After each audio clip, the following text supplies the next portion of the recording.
Siapa sih sebenarnya Meng Po? Kenapa ia membuat Wang Qingxue atau sup pelupa cinta untuk arwah yang akan menuju pintu reinkarnasi? Ada 4 versi tentang jati diri Meng Po. Versi pertama mengatakan Meng Po adalah seorang pejabat di kahyangan ketika alam semesta pertama kali diciptakan. Ia tidak tega melihat orang-orang menderita dendam dan kebencian setelah kematian, sehingga ia memutuskan untuk pergi ke jembatan Naihe. Ia mengumpulkan berbagai tanaman obat, menambahkan air dari sungai Wang Chuan dan air mata arwah orang yang sudah meninggal. Lalu ia merebusnya menjadi sup dengan campuran rasa asam, manis, pahit, pedas, dan asin, dan memberikannya kepada setiap jiwa yang akan bereinkarnasi. Sup ini disebut Meng Po Tang atau kadang juga disebut Wang Qingxue. Setelah meminumnya, setiap jiwa akan melupakan pasang surut kehidupannya, cinta, dan kebencian dalam hidupnya, dan memasuki reinkarnasi berikutnya tanpa ada kekhawatiran dan memulai hidup baru. Teori kedua mengatakan Meng Po adalah seorang wanita bernama Meng yang hidup pada zaman dinasti Han Barat.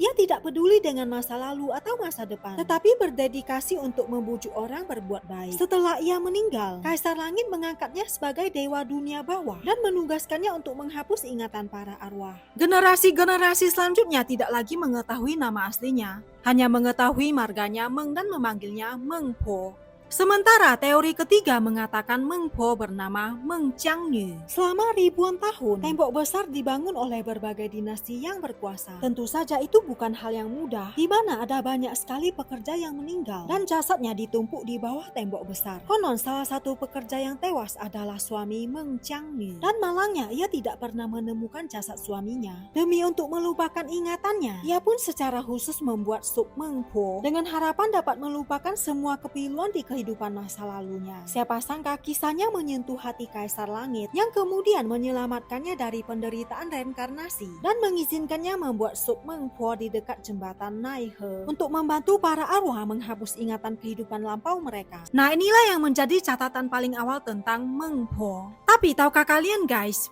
dalam legenda rakyat, Meng Po pernah memiliki hubungan cinta dengan Yue Lao, dewa jodoh dalam kepercayaan tradisional Chinese. Menarik nih, yang pengen Ceme ceritain di next video, tinggalin komen ya guys.